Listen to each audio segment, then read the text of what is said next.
Hello my dear students, welcome to Dakshinai classroom. बहुत बहुत बहुत स्वागत है प्यारे बच्चों आपका दक्षिणाई क्लासरूम चैनल पर। मैं प्रदीप सिंह फिर से आपके साथ हूं एसएचएम रिवीजन लेक्चर 3 के साथ, और ये लास्ट लेक्चर है एसएचएम का। ठीक है, तो प्यारे बच्चों आइए स्टार्ट करते हैं। बेटा आज जो हमको पढ़ना है बेटा टॉपिक वो है एंगुलर एसएचएम। काइनेमैटिक्स हम उधेड़ चुके हैं, है ना, डायनामिक्स हम कर चुके हैं, टाइम पीरियड वाली प्रॉब्लम हमने सीख ली है, सिंपल पेंडुलम हम पढ़ चुके हैं, या अब हम बोल सकते हैं कंपाउंड पेंडुलम पढ़ रहे हैं, फिजिकल पेंडुलम पढ़ रहे हैं, या एंगुलर एसएचएम, है ना। तो बेटा देखो एंगुलर एसएचएम, बेटा लीनियर एसएचएम कब होता है? जब x होता है a sin omega t plus phi time. Linear SHM कब होता है प्यारे बच्चों? जब x होता है a sin omega t plus phi time, है ना। अब एंगुलर एसएचएम क्या होता है प्यारे बच्चों? एंगुलर एसएचएम तब कहा जाता है कि बॉडी कर रही है जब थीटा होता है, अगर एक पूरी बॉडी अगर वो ऑसिलेट कर रही है, नाच रही है, मान लो एक बॉडी को क्लैंप कर दिया हमने एक बॉडी को क्लैंप कर दिया, है ना, अब हिंज कर दिया, वो उसके और मान लो पहले सेंटर ऑफ मास बिल्कुल नीचे था राधिका, हमने क्या किया, हल्का सा हिला दिया, वो नाच रही है ना, तो वो क्या कर रही है, ऑसिलेट। तो इसको हम बोलेंगे angular SHM when theta varies sinusoidally. बेटा when theta varies sinusoidally with that is when theta is of the form of a sin omega t plus phi, आना बोलो। पर ऐसे थीटा के लिए क्या टॉर्क रिस्पांसिबल हो? जब x a sin omega t plus phi था, उसके लिए फोर्स कैसा रिस्पांसिबल था? उसके लिए फोर्स रिस्पांसिबल था minus m omega square a sin omega t plus phi.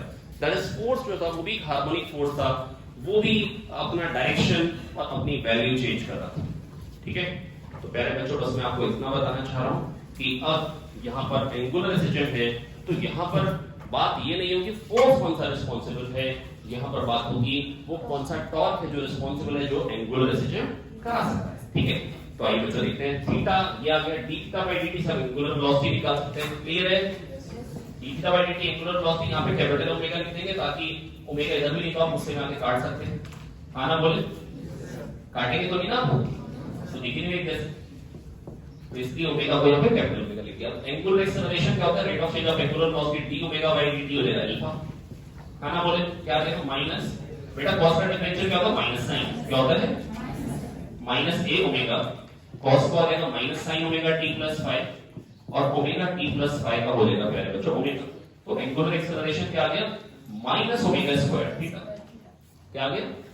Minus omega square theta. Torque equal to I alpha होता है, तो क्या बन जाएगा प्यारे बच्चों? Torque equal to minus I omega square theta. अच्छा, टॉर्क आ गया I minus I omega square theta. Minus क्या बता रहे हैं कि टॉर्क रीस्टोर, जब थीटा पॉजिटिव होगा तो नेगेटिव में टॉर्क आएगा, जब थीटा नेगेटिव में होगा तो पॉजिटिव में टॉर्क आएगा। क्लियर है? नहीं क्लियर है? आना बोले। तो जब थीटा पॉजिटिव है तो टॉर्क नेगेटिव में आ रहा है, जब थीटा नेगेटिव है तो टॉर्क पॉजिटिव में आ रहा है। क्या ये बात क्लियर हो गई है? ये बता रहा है रीस्टोरिंग टॉर्क, है ना। और बेटा किसी भी एक एंगुलर एसएचएम के लिए मोमेंट ऑफ इनर्शिया फिक्स हो, जैसे मान लो कि ये बॉडी इस एक्सिस के अबाउट कर रही, सेंटर ऑफ मास पहले नीचे था, आपने इसको हल्का सा खिसकाया, इधर किया, सेंटर ऑफ मास पर छोड़ दी, अब ये नाच रही।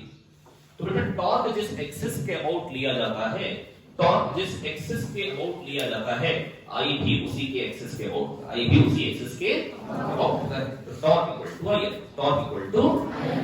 आई अल्फा, है ना। तो ये पहली बात। तो अगर टॉर्क इस एक्सिस के अबाउट लूंगा तो आई भी इस एक्सिस के अबाउट लूंगा। और मैंने आपको एक बात बता दी कि आई देखो एक पर्टिकुलर एंगुलर एसएचएम के लिए कोई बॉडी है तो आई कांस्टेंट है, ओमेगा टाइम पीरियड पे डिपेंडेंट है, वो भी कांस्टेंट है, 2/t होता है। तो बेटा टॉर्क किस तरीके का आ गया? Minus c theta. किस तरीके का आ गया? तो मैं कह सकता हूं when torque is directly proportional to angular displacement, है ना, negative of angular displacement, torque minus c theta type का होगा तो पार्टिकल एंगुलर एसएचएम करेगा। या मैं बोल सकता हूं when restoring torque is proportional to theta the body will undergo angular SHM to calculate its time period compare with I omega square theta. Omega निकालो और 2/t के बराबर कर डालो। बोलो आया कि नहीं है? हाँ कि ना? Yes sir. प्यारे बच्चों मेरी बात सुने बहुत ध्यान से, मैं वापस से आपको समझा लूंगा। मैं प्यारे बच्चों को आपको इतना बताना चाह रहा हूं कि जब टॉर्क होगा इस तरीके का minus I omega square theta type, है ना, ये आई ओमेगा स्क्वायर कांस्टेंट है, उसको नाम दिया c। When torque is minus c theta type, then body will undergo angular SHM, then body will undergo angular SHM है ना? When restoring, or I can say when restoring torque is proportional to theta, the body will execute simple harmonic motion, angular simple harmonic motion to calculate its time period. Compare it with I omega square theta. Omega निकालो 2 pi by t के बराबर कर डालो. Clear है? Theta a sin omega t plus 5, angular velocity a omega cos omega t plus 5, angular acceleration minus omega square a sin omega t plus 5. Clear है? बिल्कुल clear है ना? ये एंगुलर एक्सेलरेशन. तो टॉर्क क्या होगा? आई अल्फा. वहां से टॉर्क निकाला, कुछ माइनस सी थीटा टाइप का जब टॉर्क होगा तो बॉडी एग्जीक्यूट करेगी एंगुलर वेलोसिटी, और उसका टाइम पीरियड निकालने के लिए करना पड़ेगा torque directly proportional to theta, restoring torque directly proportional to theta, restoring torque I omega square theta, omega निकालो 2 पाई बाय t के बराबर कर डालो. वहां पर बोलते थे restoring force proportional to x, m omega square x, omega निकालो 2 पाई बाय t के बराबर कर डालो. यहाँ क्या हो रहा है? यहाँ हो रहा है when restoring torque is proportional to theta. When restoring torque is compare it with I omega square theta, omega निकालो 2 पाई बाय t के बराबर कर डालो. When restoring torque is proportional to theta, compare it with I omega square theta, omega निकालो 2 pi by t के बराबर कर डालो. क्लियर है? कोई दिक्कत नहीं? ओके, चलिए.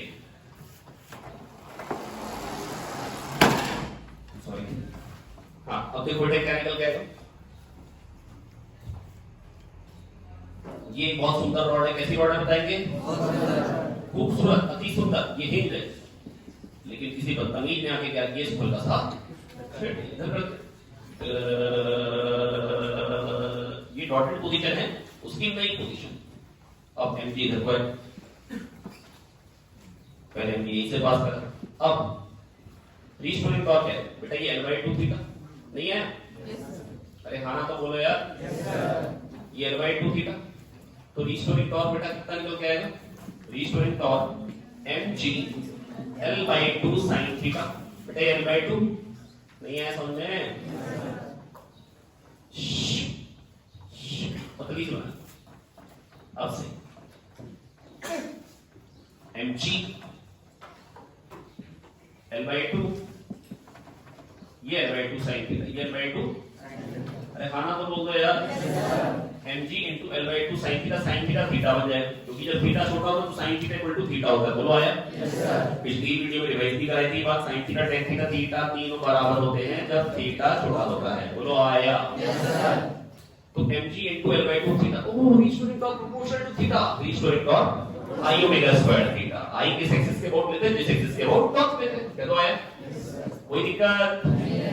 अब उससे में आके थीटा को काटेंगे, m को काटेंगे, l को काटेंगे, ओमेगा को निकालेंगे. ओमेगा को कितना आगे? √3g/2l. और जो किसके बराबर करेंगे? 2 pi by t. Time period कितना आगे? 2 पाई √2l बाय. इसको बोलते हैं equivalent length of simple pendulum. Simple pendulum की क्या लेंथ होता है? वही टाइम पीरियड है. बोलो है? तो बेटा क्या लेंथ सिंपल पेंडुलम की? 12/3. क्या निकल के आ गया सिंपल पेंडुलम की लेंथ? 12/3. कोई दिक्कत? हाँ कि ना? बेटा सुनो ध्यान से, समझ लो ध्यान से बेटा. सिंपल बताया बेटा. देखो mg L/2 sin theta perpendicular distance. अरे नहीं आया? L/2 sin theta perpendicular distance, sin theta theta बन जाएगा. mg L/2 थीटा आया. Restoring torque proportional to theta. Restoring torque I omega square theta. Omega निकालो 2 पाई बाय t के बराबर. ठाई से कर डालो. कैसे? Under root. ऐसा समझ में आ गया? तो टाइम पीरियड क्या है? 2 पाई अंडर रूट 12/3 की 12/3. ये जो क्वांटिटीज को बोलते हैं effective length of simple pendulum, equivalent length of simple pendulum, या distance between point of suspension and centre of oscillation.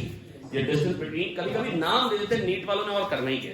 Distance between point of suspension and centre of oscillation. देखो अगर ये सिंपल पेंडुलम, तो ये तो यहां से सस्पेंड किया पॉइंट ऑफ सस्पेंशन, और ये ऑसिलेशन का सेंटर ऑफ ऑसिलेशन. तो बात तो वही हो गई यार, length of simple pendulum.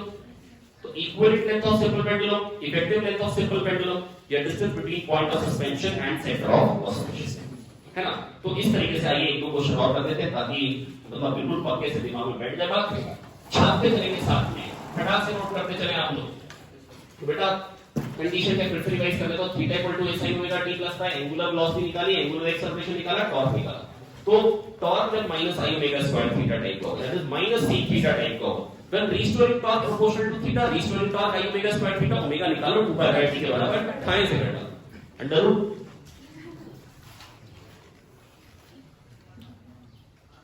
Under root किसके लिए? हाँ मोनू भाई, समझ में आ रहा है नहीं आ रहा है? कोई दिक्कत Monu? Very good, Monu is a good boy. तो मोनू पुत्र बेटा देखो मेरी बात सुन ध्यान से। अब इसके बाद क्या हुआ, फिर मेरे पास कोई आएगा सर रॉड को तो कोई भी झुला लेता है, टाइम पीरियड निकाल लेता है, दम है तो रिंग को झुलाओ और टाइम पीरियड निकालो। मैंने कहा ओके, मैंने कहा ओके। दम की बात करती भाई, कितने परोठे करके हैं? 4 यार, दम की बात कर रहे ऐसा बेचारे ये ऐसे नहीं पहन रहे और फिर ऐसे बराबर चला आया तुमने? हाँ की ना? आगे अब एमजी कहां पे लगेगा? सेंटर ऑफ मास बोला है। अब सेंटर ऑफ मास को हल्का सा इधर कर दो, यहां पे। Very good, MG theta. अच्छा नई रिंग की पोजीशन नहीं बनाई, क्या फायदा इससे कुछ? सेंटर ऑफ मास की परपेंडिकुलर डिस्टेंस है r sin थीटा। अरे वैसे परपेंडिकुलर डिस्टेंस ये है, लेकिन ये और ये तो रेक्टेंगल है ना, r sin थीटा।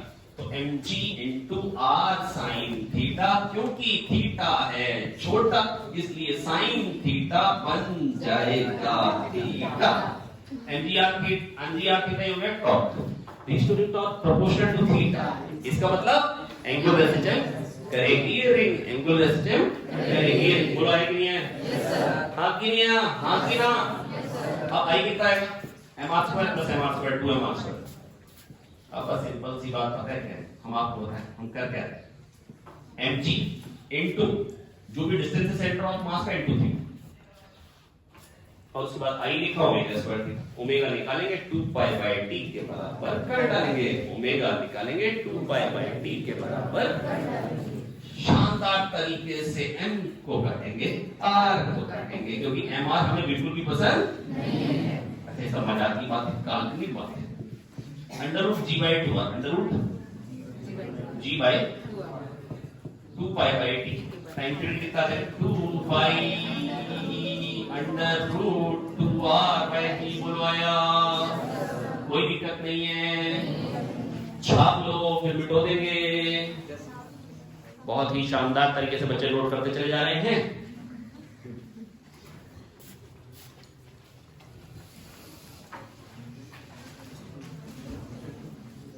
हाँ समझ में आ गया बेटा?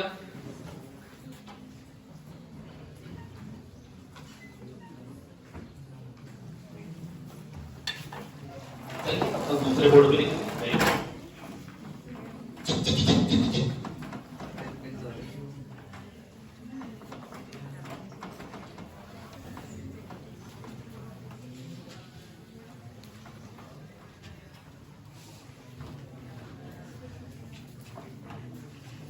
ओके, कोई दिक्कत? हाँ तो प्यारे बच्चों, अच्छा बेटा समझ में आ रहा? अब बेटा किसी का फिर से रिंग है, फिर से रिंग है। रिंग वैसे भी कई बार मिलती, पता ना आप लोगों को? एंगेजमेंट रिंग, वेडिंग रिंग, फिर सब रिंग। वेरी गुड, ये एक्सेस है बहुत ही शानदार। अब ये ऐसी एक्सेस को ऐसे ऐसे नाचना पड़ेगा, समझ में आ रहा है? ऐसे ऐसे। अब सेंटर ऑफ मास कितनी दूरी पे? r। अभी समझा था mg सेंटर ऑफ मास का डिस्टेंस r थीटा बराबर i omega square theta. i किस एक्सिस के बोर्ड पे ना? इसके बोर्ड। इसके बोर्ड mr स्क्वायर होता है। रिंग का मोमेंट ऑफ इनर्शिया इसके बोर्ड होता है mr स्क्वायर। तो इसके बोर्ड जो होगा वही इसके बोर्ड होगा। i 2i mr स्क्वायर, तो i हो गया mr स्क्वायर बाय 2। क्या तो आया? इसके बोर्ड mr स्क्वायर बाय 2, तो इसके बोर्ड 3/2 mr स्क्वायर। क्या तो आया? 3/2 mr square omega square theta. बोलो आया? m को काटेंगे, r को काटेंगे, m को काटेंगे, r को काटेंगे, थीटा को काटेंगे, ओमेगा को निकालेंगे। Under root 2g by 3r बराबर 2 पाई बाय t करके टाइम पीरियड आता है। कई बार समझ में आ गई है? कोई दिक्कत नहीं है। ऐसे कितने क्वेश्चन करें तो आपको आनंद आ जाएगा। बस हो गए? क्या टाइम पीरियड निकाल लेंगे अब? कैसा भी क्वेश्चन आ जाए? तो इतने कॉन्फिडेंट हो तो फिर क्वेश्चन पूछ डालते हैं। चलो फिर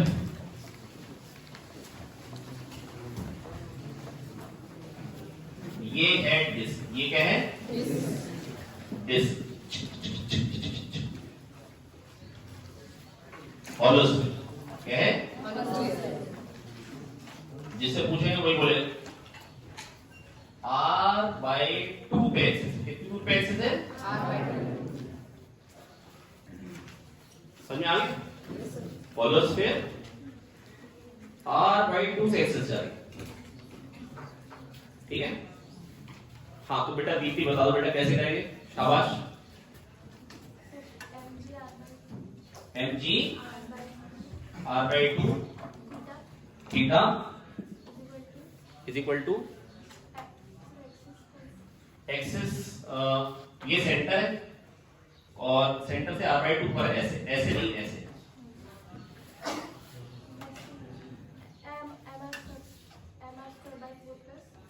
mr² by 4 कहां से आ रहा है? ये हॉलो स्फीयर कोई बात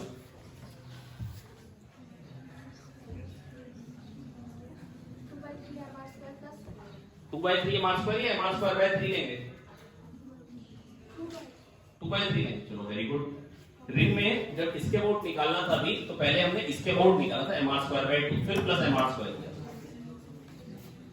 रिंग में जब को निकाला तो हमने mr² by 2 फिर प्लस mr² किया। अच्छा इसमें लेकिन हम 2/3 mr² ही रखेंगे, वेरी गुड, बहुत ही शानदार। बैठ जाओ बेटा बैठ। mr/2 का स्क्वायर, बेटा देखो ऐसा क्यों, बिल्कुल सही कह रही है, ऐसा क्यों कह रही है क्योंकि यहाँ पे बेटा तीनों एक्सिस तो एक बराबर ही है, यहाँ तो तीनों एक्सिस अरे भाई यहाँ तो ix, iy और iz सब बराबर आते हैं, कह लो आया? Yes sir. तो मैं ये कंफ्यूज करने के लिए खाली r/2 ऐसे भी देता तो भी कोई दिक्कत नहीं। इसमें ऐसा ना कर दे कि भाई mr² by 3 plus mr² by 3 2y equal to 2/3 mr²। 3D body के लिए परपेंडिकुलर एक्सिस थ्योरम नहीं लगाते हैं।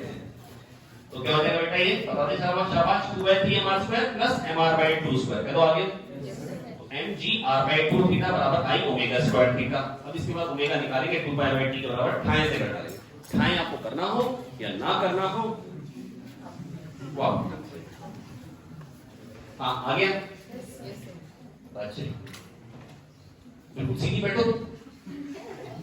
जब बच्चा 15 डिग्री से इधर होता है तो मतलब दिक्कत होती है। हाँ हेलो मोनो बेटा समझ में आ गया? चलिए बेटो डालें इसको। क्या आपने को ये क्लियर हो गया? बेटा करना क्या mg इनटू जो भी सेंटर ऑफ मास का डिस्टेंस है x थीटा बराबर i omega square theta, omega निकालेंगे 2π/t के बराबर कर डालेंगे। अब आइए किसी का सर ये गोला रॉड ये कैसी बात कर रहे हो कि गोला डंडी तो कोई भी खेल लेता, मजा आता है जब टेढ़ी मेढ़ी बॉडी के लिए करके दिखाओ। नहीं तो मजा मोनो की बात कर रहे हो कहते हैं हाँ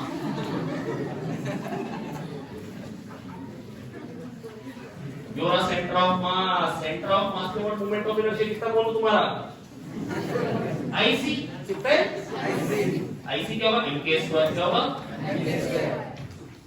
साफ लिख। सेंटर ऑफ मास कितनी दूरी पे बताओ जरा x, बस ये भी x, ये क्या है वैसे भी an axis से नीड इज I have बस अब आपको पूरी इंग्लिश आ गई है। अब बेटा बताओ अब इसके ऊपर टॉप पे होगा बेटा उसको तो किसका देंगे mg x sin थीटा क्या तो आ गया नहीं आया तो mg x sin थीटा वो थीटा कहते बराबर i omega square theta mk square plus mx square mk square plus mx square omega square theta क्या तो आगे यहाँ से ओमेगा को निकालेंगे 2π/t के बराबर कर डालेंगे। बोलो आया? तो टाइम पीरियड निकल गया है 2π, इसी को 2π/t लिखेंगे और टाइम पीरियड है 2π √k² x plus x upon g। खाना बोल दो यार बस ये वही effective length of simple pendulum equivalent length of simple pendulum distance between point of suspension and centre of observation. ठीक है तो बेटा जितना मैंने आपको बताया नीट के लिए इतना मॉडल सफिशिएंट है ना। बाकी अगर एक्स्ट्रा देखने का मन होगा तो आप आईआईटी वाली वीडियो देखेंगे आपको भरपूर आनंद आएगा, पर नीट के इतना मॉडल सफिशिएंट। तो ये हो गया बेटा एंगुलर रेसिप्रोसिटी है ना। तो 2π √k² x plus x upon g आया? कोई दिक्कत है ना। वैसे का पता जस्ट शौक के लिए बता रहे कि ये जो फंक्शन है इसकी मिनिमम वैल्यू आती है जब x के, दैट इज टाइम पीरियड जो मिनिमम आता है वो आता है x इक्वल टू k के लिए, है ना। वो आप कैसे कर सकते हैं, इसका d बाई dx 0 करेंगे, आपको x की वैल्यू मिल जाएगी k। क्या मिल जाएगी? k। तो मिनिमम टाइम पीरियड आएगा कितना? 2 पाई अंडर रूट x को k रखे 2 pi under root 2k by g, 2 pi under root 2k by g, 2 pi under root 2k by g, भैया 2 pi under root 2k by g। जैसे अब कोई कहते हैं सॉलिड स्फीयर, कोई कहते हैं इसका मिनिमम टाइम पीरियड किस एक्सिस के अबाउट है? 2 पाई अंडर रूट 2k। ये क्या होगा? 2/5 mr square equal to 2/5 mr square equal to mk square by under root 2/5 under root नहीं है। अरे यार 2/5 mr square moment of inertia होता है, उसी को तो मास mk स्क्वायर करते हैं, सारा का सारा मास जहां पे रखते हैं वही मोमेंट ऑफ इनर्शिया आ जाए। तो बेटा ये क्या है? अंडर रूट 2k, ये क्या हो गया? 2/5 r, क्या दो आगे अंडर रूट 2k बाय, बस खत्म बात। ये मिनिमम टाइम पीरियड। ऐसा क्वेश्चन आने की पॉसिबिलिटी बिल्कुल जीरो है ना, बता दीजिए एक्स्ट्रा। अब मैक्सिमम कितना है? जब x टेंड्स टू 0 होगा तो क्या है ना, मैक्सिमम आएगा। तो क्या आएगा बेटा? तो आपको पता लगे बेटा मैक्सिमम टाइम पीरियड कितना होता है? इनफाइनाइट होता है। आता कब है? जब x टेंड्स टू 0। तो x टेंड्स टू 0 कोई दिक्कत आकी ना? Yes sir. आया छाप लेंगे शानदार तरीके से और बढ़ते हैं फिर नेक्स्ट टॉपिक की और सुपरपोजिशन की ओर। तो चलिए बच्चों स्टार्ट करते हैं अब सुपरपोजिशन ऑफ सिस्टम। तो बेटा सुपरपोजिशन ऑफ सिस्टम प्यारे बच्चों देखो यहाँ पर है क्या बेटा? देखो एक या एक से मतलब एक से ज्यादा एसिस्टेंस होंगे, दो या दो से ज्यादा एसिस्टेंस होंगे, उनके सुपरपोजिशन की बातचीत करनी होगी। या तो वो सेम लाइन के अलाउ होंगे या वो परपेंडिकुलर लाइंस के अलाउ होंगे। अब देखो सुपरपोजिशन का मतलब क्या बेटा? देखो ऐसा क्या है कि एसएचएम कब होता है? जब पार्टिकल में जो फोर्स होता है वो माइनस के एक्स टाइप का होता है और एक्स होता है A sine omega T plus 5। That is जो फोर्स है वो भी माइनस के A sine omega T plus 5 type का है। दैट इज जो फोर्स है प्यारे बच्चों, जो फोर्स है प्यारे बच्चों वो भी माइनस के A sine omega T plus 5 type का है। क्लियर है? बिल्कुल क्लियर है। तो प्यारे बच्चों मैंने आपको ये समझा दिया, जब फोर्स माइनस के A sine omega T plus 5 type का होगा तो पार्टिकल एसिस्टेंट करेगा। साइनोसॉइडली वेरी फोर्स होता है, वही साइनोसॉइडली पार्टिकल को वेरी करा पाता है। अब देखो बेटा मैं बस आपको ये समझाना चाह रहा हूं कि अगर मान लो कोई पोजीशन, कोई फोर्स है F1, मान लो इसके कारण पोजीशन वेक्टर आ रहा है R। क्या है पोजीशन वेक्टर? R। मेरी बात सुनिए बहुत ध्यान से। अगर कोई फोर्स है F1, उसके कारण मान लो पोजीशन वेक्टर जो आ रहा है, पोजीशन वेरी हो रही है मान लो R1 तरीके से, किस तरीके से? R1 है ना। तो अगर F2 है उसके कारण पोजीशन कैसे वेरी होगी बेटा? R2 के तरीके से, है ना। R2 पोजीशन वेक्टर जो उसके कारण आएगा वो क्या आएगा प्यारे बच्चों? R2। तो F1 प्लस F2 के कारण क्या आएगा प्यारे बच्चों? R1 plus R2। नहीं आया समझ में? अगर F1 के कारण R1 आ रहा है, F2 के कारण R2 आ रहा है, तो अगर दोनों के दोनों फोर्स आ जाएंगे F1 प्लस F2, तो उनके कारण जो बेटा पोजीशन वेक्टर आएगा R, उसकी वैल्यू क्या होगी बेटा? R1 vector plus R2 vector. इसको डिफरेंशिएट करेंगे तो वेलोसिटी क्या आएगी प्यारे बच्चों? V1 vector plus V2 vector. इसको डिफरेंशिएट करेंगे एक्सेलरेशन क्या आएगा प्यारे बच्चों? V1 वेक्टर प्लस, मतलब खाली पोजीशन का सुपरपोजिशन नहीं होता है, वेलोसिटी एक्सेलरेशन सबका सुपरपोजिशन होगा। वेलोसिटी एक्सेलरेशन सबका सुपरपोजिशन होगा। क्या ये बात समझ में आई है? पक्का समझ में आई है? कोई दिक्कत? हाँ कि ना? तो बेटा मैं बस आपको ये समझाना चाह रहा हूँ कि जो पोजीशन वेक्टर आ रहा है प्यारे बच्चों, अगर F1 के कारण R1 आता है, F2 के कारण R2, तो बन जाएगा R1 plus R2। That is अगर मान लो एक फोर्स था उसके कारण एसएचएम हो रहा था, दूसरे के कारण एसएचएम हो रहा था, अब दोनों के दोनों साथ में आ गए तो क्या हो जाएगा बेटा? Superposition of SHM. तो क्या हो जाएगा बेटा? Superposition of SHM. क्या ये बात समझ में आ गई? जैसे हमको पता है बेटा क्या मिलेगा, हमको मिलेगा जैसे मान लो एक इक्वेशन है a1 sin ओमेगा t, है ना, और दूसरे की मान लो है a2 sin omega t plus 5, है ना। हमको बताना होगा सुपरपोजिशन इन दोनों का होगा, तो रिजल्टेंट इक्वेशन क्या आएगी? तो बेटा रिजल्टेंट इक्वेशन आती है a sin omega t plus delta. Resultant equation क्या आती है प्यारे बच्चों? a sin omega t plus delta. Resultant equation क्या आती है प्यारे बच्चों? a sin omega t plus, जहां पर a क्या होता है आप मान सकते हैं a1 a2 दो वेक्टर हैं जिनके बीच में एंगल फाइ है। a1 a2 दो वेक्टर हैं जिनके बीच में एंगल फाइ है। ये a1 है ना, ये a2 लेंथ का एक वेक्टर है और बीच में एंगल फाइ है। तो जो इसका रिजल्टेंट आएगा बेटा a1 a2 का वो a है। दैट इज a की वैल्यू होगी under root of a1 square plus a2 square plus 2a1 a2 cos phi. a1 square plus a2 square plus 2a1 a2 cos square, under root of a1 square plus a2 square plus 2a1 a2 cos square, है ना। और delta क्या है? Delta है पहले vector से resultant, पहले vector और रिजल्टेंट के बीच में जो एंगल, पहले वेक्टर और रिजल्टेंट के बीच में जो एंगल है। तो डेल्टा क्या है? पहले वेक्टर और रिजल्टेंट के बीच में जो एंगल है। फिर से बोल दे रहा हूं प्यारे बच्चों, अगर दो वेक्टर्स, अगर एक मतलब सॉरी, दो अगर एसएचएम्स उनके सुपरपोजिशन की इक्वेशन बतानी है, एक है a1 sin ओमेगा t और दूसरा है a2 sin omega t plus phi, तो जो इक्वेशन बनेगी मान लो बनी a sin omega t plus delta, जो इक्वेशन बनेगी बेटा वो क्या बनेगी? a sin omega t plus delta, जहां पर a क्या होगा? a1 a2 का वेक्टर एडिशन, है ना, और बीच में दो वेक्टर के बीच में जो एंगल है वो फाई है। देखो बेटा काम की बात पता है क्या है, प्लीज मेरी बात सबके साथ बहुत ध्यान से सुनेंगे, है ना, इधर देखते रहेंगे लगातार, नहीं तो बेटा कोई फायदा नहीं है। अगर a1 a2 सेम डायरेक्शन होंगे, अगर फाई 0 होगा तो रिजल्टेंट क्या है? a1 प्लस a2, 180 होगा तो a1 माइनस a2 या a2 minus a1 depending upon कौन बड़ा है। और अगर पाई बाय 2 होगा तो under root a1 square plus a2 square, और अगर एंगल होता है 120 डिग्री, अगर एंगल होता है 2 pi bye 3 that is 120 degree का निकाल, है ना, अगर एंगल होता है 120 और अगर दोनों वेक्टर बराबर हो तो बेटा रिजल्टेंट जो होता है बिल्कुल बीचों बीच है। तो रिजल्टेंट जो होता है प्यारे बच्चों बिल्कुल बीचों बीच से जाता है। क्या ये बात समझ में आ गई है?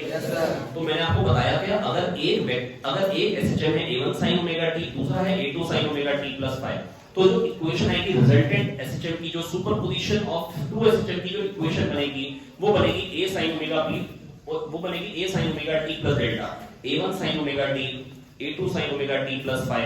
ये दो एसएचएम्स हैं जो सुपरपोज कर रहे हैं, तो जो रिजल्टेंट एसएचएम होगा, जो इनके सुपरपोजिशन से एसएचएम बनेगा, उसकी इक्वेशन आएगी a sin omega t plus delta, a की वैल्यू होगी under root of a1 square plus a2 square plus 2a1 a2 cos phi, और डेल्टा क्या होगा प्यारे बच्चों? डेल्टा होगा ये a2 sin फाई, ये क्या बन जाएगा? a2 sin फाई, यहां लिखने की जगह नहीं, लेकिन साथ में बोलेंगे क्या होगा? a2 cos phi. तो a1 plus a2 cos phi और डेल्टा क्या है? a2 sin phi upon a1 plus a2 cos, tan delta बन जाएगा a2 sin फाई बोले upon a1 plus a2 cos phi. क्या ये बात क्लियर हो गई? तो बेटा ये हो गया superposition of SHM when two SHMs are along same line, when two SHMs are along same line. Questions कैसे मिलेंगे? क्वेश्चन आपको ज्यादातर इस तरीके के मिलेंगे, है ना, what will be the equation of superposition of two SHMs, है ना, one has equation phi sin omega t, है ना, and another has equation 5 root 3 sin 5 root 3 cos 5 root 3। पहले तो आपको बहकाएंगे कि इन दोनों एसएचएम की इक्वेशन का सुपरपोजिशन क्या है। तो सबसे पहले आप इसको तोड़ के लिखें 5 root 3 sin omega t plus 5/2। क्या ये बात समझ में आ गई? और यहाँ पर क्या करें 5 और 5 रूट 3, इनका जो रिजल्टेंट आएगा प्यारे बच्चों वो कितना आ जाएगा? x निकल के आ जाएगा 5 और 5 रूट 3 का रिजल्टेंट जो आएगा, सबसे पहले cos को तो sin ओमेगा t प्लस 5/2 लिख सकते हैं, ये 5 है ना, ये 5 रूट 3, तो क्या बन जाएगा बेटा? Under root of 5 square plus 5 root 3 square, that is 25 plus 75, ये देगा 100 का अंडर रूट 10, और ये डेल्टा जो आ जाएगा इस केस में tan डेल्टा आ रहा है रूट 3, क्या निकल के आ रहा है? तो डेल्टा क्या आ गया बेटा? अगर tan डेल्टा रूट 3, डेल्टा आ गया 5/3, डेल्टा क्या आ गया? तो क्या बन जाएगी equation? 10 sin omega t plus 5/3, मतलब छोटे वाले का एंगल प्लस डेल्टा। क्लियर हो गया? बिल्कुल क्लियर, कोई दिक्कत नहीं है। वीडियो पॉज करें और फटाफट से इसको नोट कर लें, और फिर हम चलते हैं एक और क्वेश्चन की तरफ। मान लीजिए कि जो दो एसएचएम्स हैं उनकी इक्वेशन है 7 sin ओमेगा t प्लस 5/6 और दूसरी है 7 sin ओमेगा t प्लस 5/6। मेरी मर्जी थी, बस बेसिकली मैंने पता क्या बनाया, एक π/6 और एक उससे 4π/6 आगे, दैट इज बीच में एंगल 120 डिग्री है, दो वेक्टर्स हैं, है ना। अब बेटा रिजल्टेंट इक्वेशन क्या है कि अब इसको आप बोल दीजिए थीटा, क्या बोल दीजिए? ये छोटा वाला एंगल है ना, इनके बीच में एंगल क्या? 120। पहली बात तो 7 और 7 बीच में एंगल क्या है प्यारे बच्चों? 120। अब जब दो वेक्टर होते हैं बराबर मैग्नीट्यूड के और बीच में एंगल 120 होता है तो रिजल्टेंट का मैग्नीट्यूड क्या होता है बेटा? दोनों के बराबर 7। क्या बात मालूम है? Yes.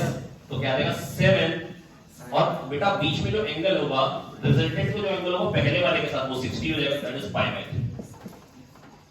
7 sin omega t plus pi by 6 plus pi by, clear है?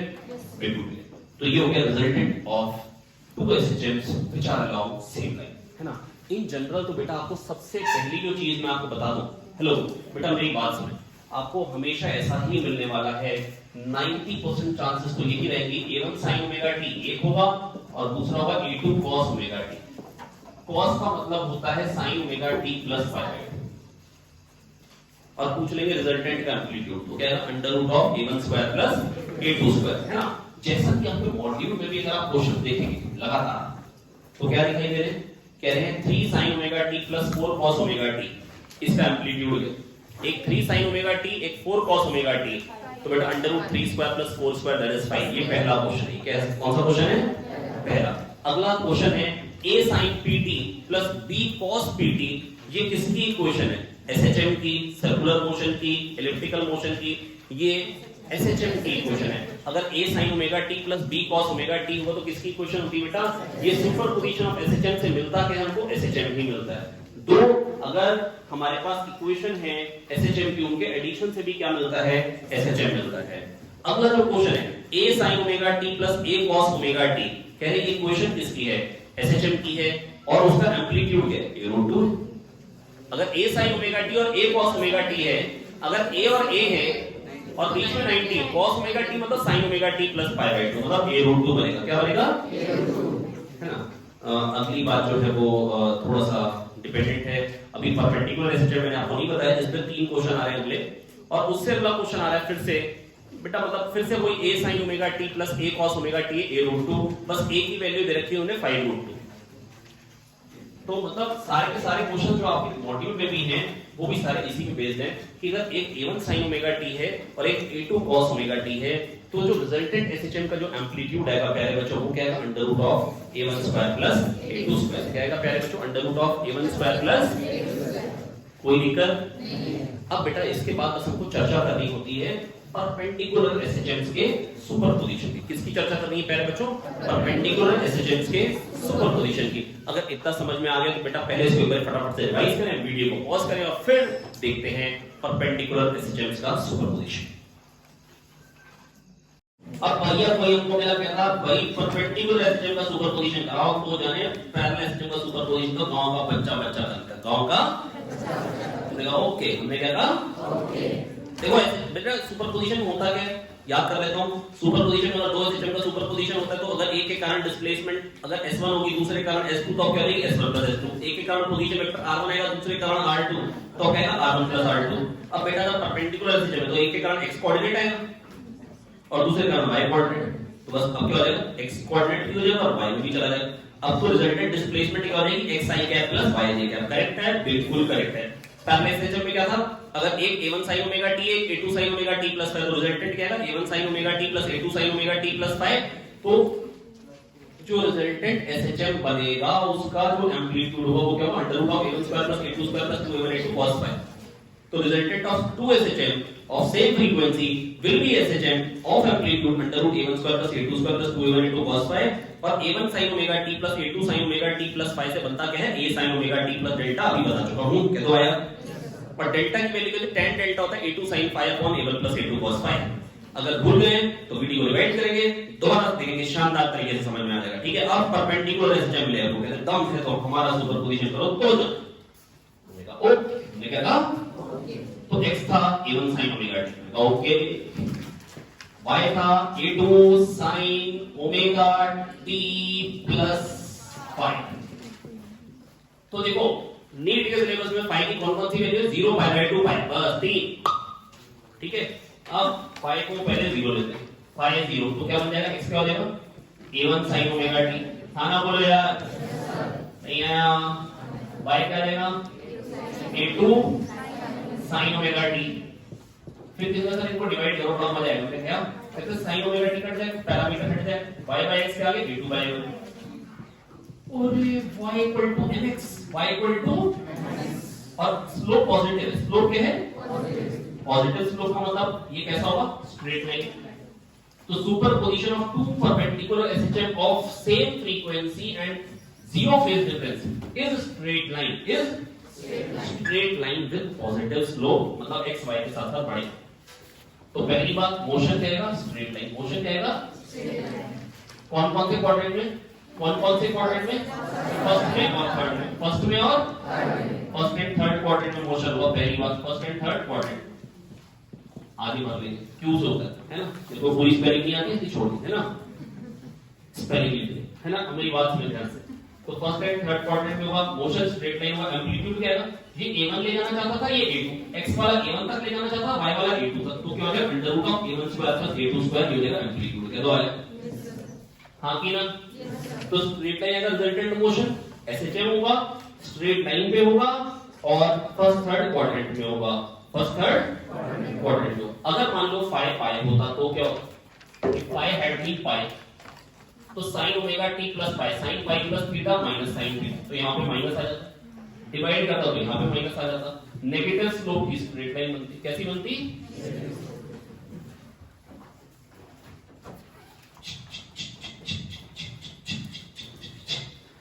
अब नेगेटिव स्लोप की स्ट्रेट लाइन बनती कैसी, y बढ़ता तो x बढ़ता तो y घटता, ये a1 ले जाना चाहता है, ये a2 ले जाना चाहता है, a1 a2 under root a1 square plus a2 square amplitude हो जाता, करेक्ट है।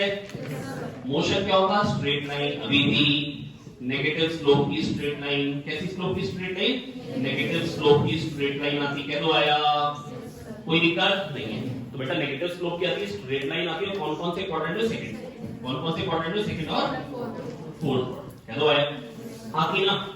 अब इसके बाद अगर फाई पाई बाय 2 होता, अगर फाई इसी में लिखते हैं, if phi had been pi by 2,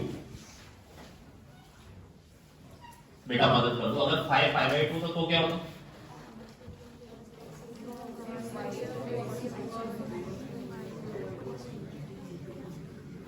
तो यहाँ पे a2 sin omega t plus pi by 2 जाता, sin pi by 2 plus theta क्या था, cos theta, a2 cos omega t कह दो आगे, नहीं है। फिर अब पैरामीटर कैसे एलिमिनेट करो, पहले तो डिवाइड कर देगा, अच्छा sin square theta plus cos square theta 7 होता है, sin square theta plus cos square theta अच्छा 1 होता है, 1 होता है, ओके तो sin square omega t x square by a1 square, अरे cos square omega t y square by a2 square, अरे ये तो एलिप्स की इक्वेशन है, किसकी इक्वेशन है, एलिप्स की इक्वेशन है। तो ये आ गया इलिप्टिकल। अब कैसा मोशन आएगा फाइनली, इलिप्टिकल मोशन, कैसा आएगा, elliptical and it may be circular if a1 equal to a2। अभी तो क्या है, मान लो अगर a1 बड़ा है a2 छोटा है, तो ये a1 होगा, ये a2 होगा, a1 a2 बड़ा हो तो क्या आ जाएगा सर्कुलर, तो क्या आ जाएगा, ठीक है। तो इलिप्टिकल और circular, elliptical if a1 not equal to a2, circular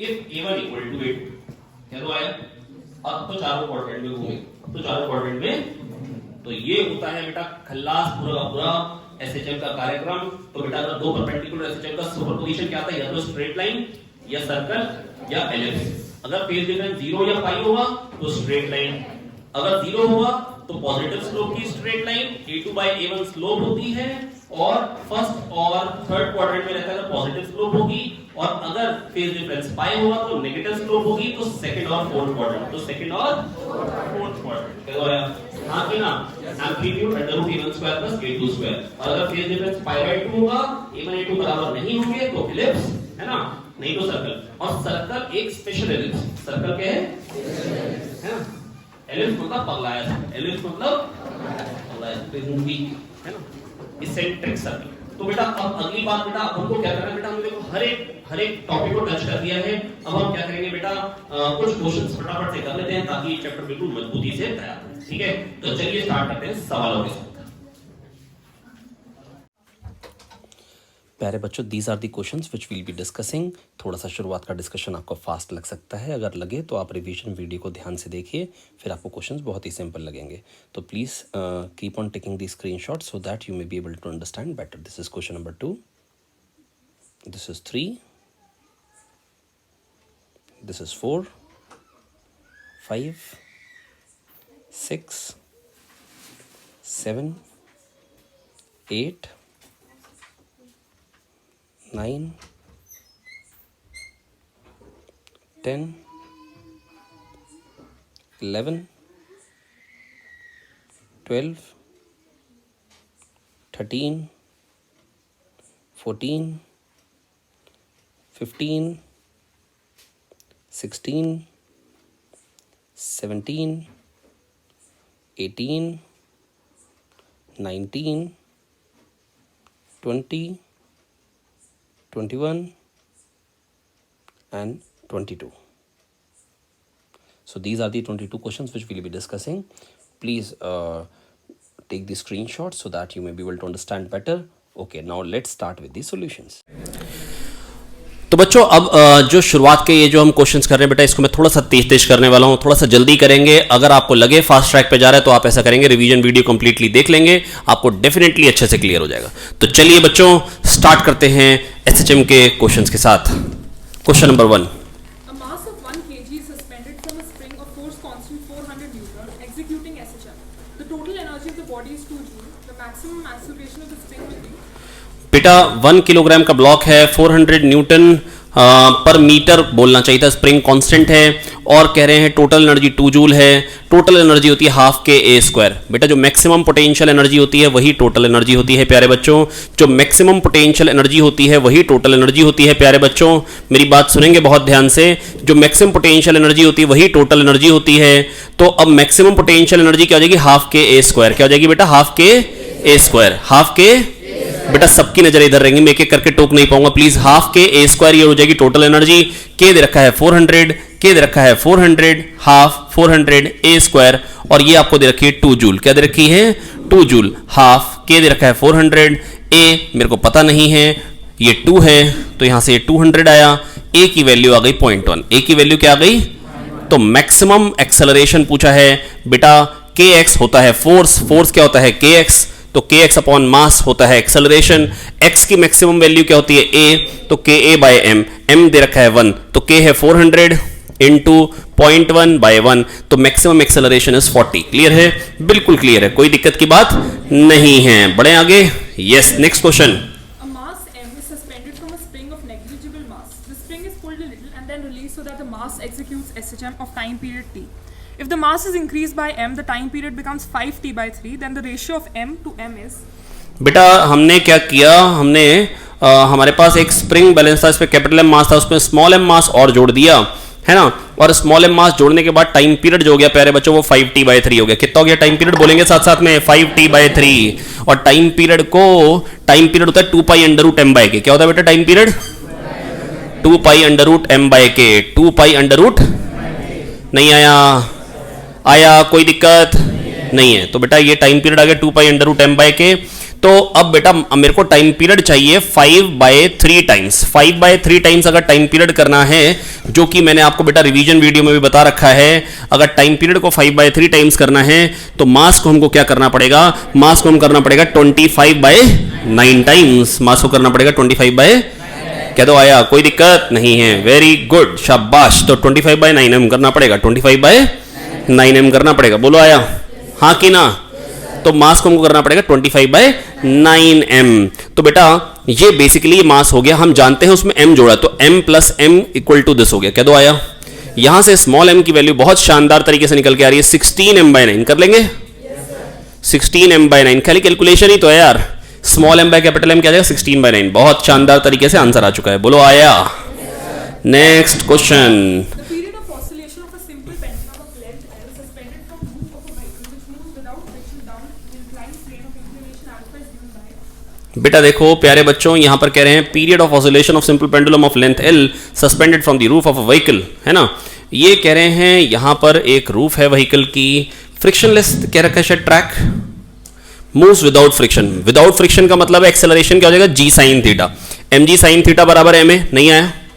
अरे भैया अगर एक ब्लॉक रखा है इंक्लाइंड प्लेन पे तो एक्सेलरेशन क्या आएगा? g sin theta. mg sin theta ma हो जाएगा. क्या तो आया? एक्सेलरेशन क्या हो गया? g sin theta. एक्सेलरेशन क्या हो गया? नहीं आया? आया. ओके. तो इसका एक्सेलरेशन है प्यारे बच्चों g sin थीटा. कितना एक्सेलरेशन है? g sin theta. तो यहां हमारा बैठा दोस्त कौन बैठा है? प्रबल। तो प्रबल को क्या समझ में आएगा बेटा, मेरी बात सुने बहुत ध्यान से, है ना।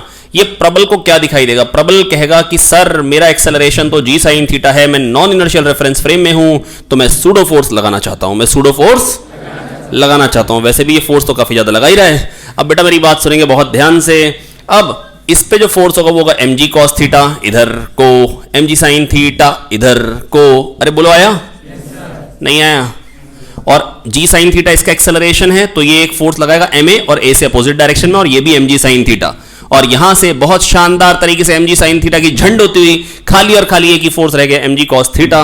ओ तो जी के बदले जी कॉस थीटा हो गया, टाइम पीरियड आ जाएगा 2 pi under root L by ji cos theta, 2 pi under root L by, बोलो आया?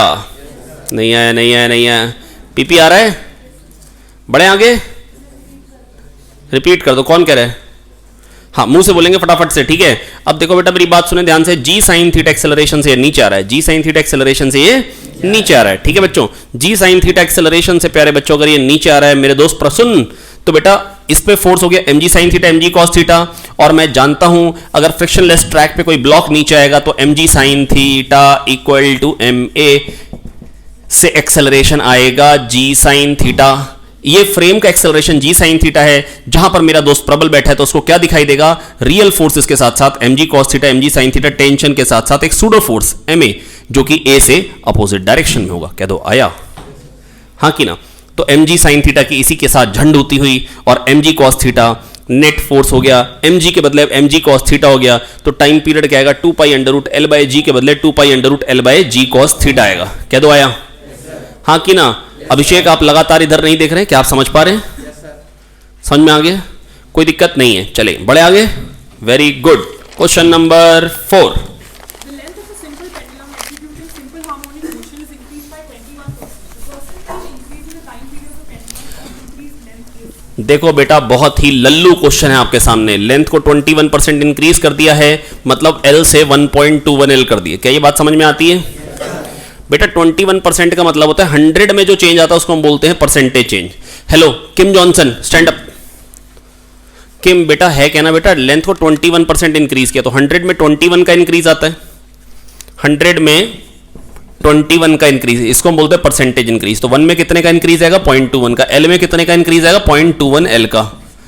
तो L में इतने का इंक्रीज आया तो L हो कितना गया, लेंथ हो कितनी, इतने से तो बढ़ गई, L प्लस 0.21 L हो गई, मतलब 1.21 L हो गई। अब टाइम पीरियड क्या हो जाएगा, 2 pi under root L by g, 1.21 L by g. तो पहले अगर टाइम पीरियड T था तो अब कितना हो गया, percentage increase in the time period पूछ रहे हैं बेटा। 1.21 का अंडर रूट होता है 1.1, तो 1.1 T हो गया। क्या दो आ गया? नहीं आया। इसका मतलब 0.1 T से बढ़ गया, मतलब 10% से बढ़ गया। तो इंक्रीज कितना है, 10%। बोलो आया? हाँ कि ना। आ रहा है? आंचल का है? आया समझ में? ठूस लो जाके। कौन है नहीं है? बेटा देखो असल में ऐसा है ना कि लेंथ को हमने कर दिया बेटा 21% से बढ़ा दिया, 100 में 21 का इंक्रीज आया तो 1 में 0.21 का इंक्रीज आएगा, L में 0.21 L का इंक्रीज आएगा। L थी 0.21 L से बढ़ गई तो L प्लस 0.21 L हो गई, मतलब 1.21 L हो गई। बेटा अगर कोई कहेगा लेंथ में 50% का इंक्रीज है मतलब 1.5 L हो गई, लेंथ में 60% का इंक्रीज है मतलब 1.6 L हो गई, लेंथ में 70% का इंक्रीज है मतलब 1.7 L हो गई, लेंथ में 73% का इंक्रीज है मतलब 1.73 L हो गई, लेंथ में 13% का इंक्रीज है मतलब 1.13 L हो गई। और बोलूं हो गया? 21 का इंक्रीज आया तो 1.21 L हो गई, 1.21 का अंडर रूट होता है 1.1, तो टाइम पीरियड 1.1 टाइम्स हो गया। तो T में 0.1 T का इंक्रीज आया, मतलब 10% का। ये इसका 1/10 है ना, तो टाइम पीरियड में कितने का इंक्रीज आया, 10%। कितने का इंक्रीज आया? आ गया बेटा।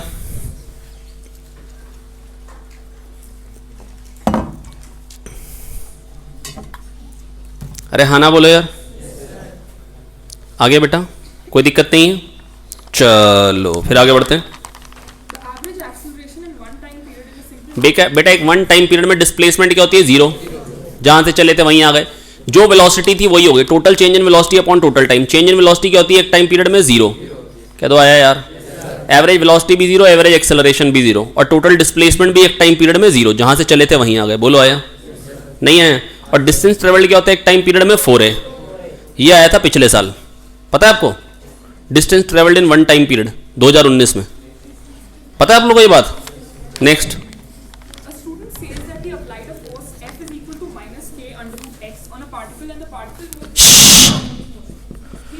He refuses to tell whether k is a constant or not. Assume that he only worked with positive x and no other force acted on the particle.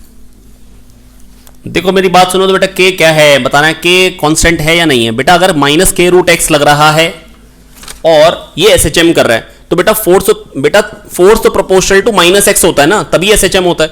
इसका मतलब k के अंदर एक रूट एक्स है, ये मतलब कुछ c रूट एक्स टाइप का हो, तभी रूट एक्स मिलके x बनेगा। बोलो आया? अरे हाँ कि ना? मॉड्यूल का क्वेश्चन है, जानते हो? एक्सरसाइज 2 का शायद पहला ही है। तो माइनस के एक्स बनेगा, क्या बनेगा? अरे हाँ ना तो बोलो यार, क्या बनेगा? माइनस के एक्स। क्या बनेगा? कब बनेगा माइनस के एक्स? जब k के अंदर भी एक रूट एक्स हो। तो k की वैल्यू कुछ इस तरीके की होगी, दैट इज x के बढ़ने के साथ साथ k को बढ़ना पड़ेगा, x के बढ़ने के साथ साथ k को। बोलो आया? बढ़े आगे। Next, If a disk is made to oscillate from a point r by 4 away from the center and the axis of oscillation is perpendicular to the plane of the disk, then the length of the equivalent simple pendulum will be. अरे बेटा यहां से पकड़ के लटकाया। अब बेटा जब इसको इधर करूंगा तो टॉर्क क्या आएगा? mg, ये एक्सिस है, mg r/4 साइन थीटा को थीटा बोल दूं? नहीं आया? r/4 sine theta small oscillation के लिए तो mg r/4 theta. Restoring torque क्या आ गया? mg r/4 थीटा। अरे हाँ ना तो बोलो यार। Restoring torque proportional to theta. I क्या होगा? mr² 2 plus mr ic plus md square, mr² 2 plus mr² 16। कह दो आ गया यार। आई ओमेगा स्क्वायर थीटा, थोड़ी जगह कम पड़ गई, एनक्रोचमेंट करना पड़ गया। अरे कह दो आ गया यार। mg बेटा करते क्या आता है बेटा? mg सेंटर ऑफ मास का डिस्टेंस इनटू थीटा। क्या ये बात याद आ गई है? हाँ ना बोले? बेटा अगर दिक्कत हो तो आप क्या कर सकते हैं, रिवीजन वीडियो एक बार देख लेंगे, पक्के से चीजें क्लियर हो जाएंगी। ठीक है, तो mg r/4 थीटा बराबर आई ओमेगा स्क्वायर थीटा है ना। अच्छा बाद में काटेंगे, तो ये क्या हो जाएगा? 8/16 9/16 9 mr²/16 omega square theta mg r/4 theta. अब इसके बाद क्या करेंगे? m को काटेंगे, m को काटेंगे, r को काटेंगे, r को काटेंगे, थीटा को काटेंगे, थीटा को काटेंगे, 4 को भी काटेंगे, फिर ओमेगा को निकालेंगे। ओमेगा को निकालेंगे अंडर रूट 4g/9r और 2π/t के बराबर कर डालेंगे। बोलो आया? तो टाइम पीरियड क्या गया? 2π अंडर रूट 9r/4g। कह दो आ गया। तो equivalent length of simple pendulum क्या हो जाएगी? 9r/4 क्या हो जाएगी? That is option 4। Very good. Next question number 8। A man measures the period of a simple pendulum inside a stationary lift and finds it to be 3 seconds. If the lift accelerates upward, the acceleration of the pendulum will be. बेटा कितने acceleration से ऊपर जा रहा है? g/4 से। तो time period बेटा अगर पहले t था तो अब कितना हो जाएगा? अरे भाई अगर a से ऊपर जाएगा तो g इफेक्टिव क्या हो जाएगा? g plus a। अरे बोलो आया यार।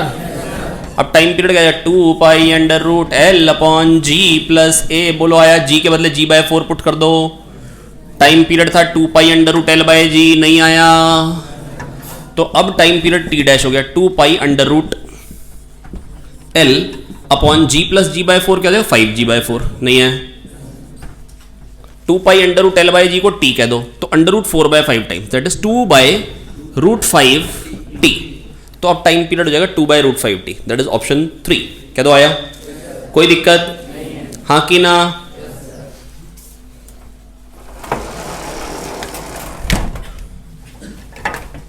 अगला क्वेश्चन, क्वेश्चन नंबर 9।